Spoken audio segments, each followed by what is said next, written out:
Ni kowe ombak dua bulan tak servis, jadi macam ni berkeladak kowe bodoh ni ni member panggil servis, kita servis sebab kowe ni dah habis hutang dah. Yang ni aku cuci pakai tisu kering dulu, lap dulu. Lagi baru pakai tisu basah balik. Tengok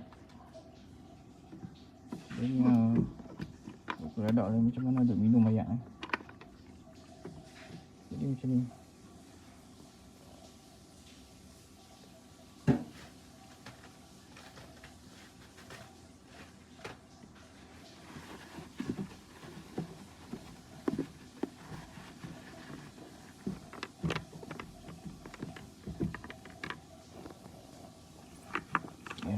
Tidur lebih. Jadi aku nak video ni. Tepi-tepi ni pun sama juga.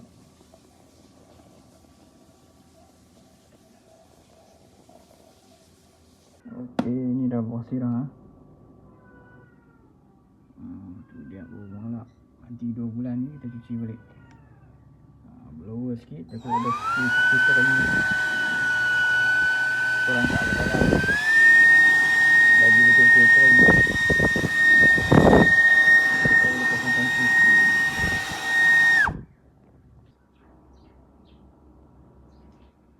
Okey, ni dah siap servis. Semua cuci bersih balik. Okey, nice.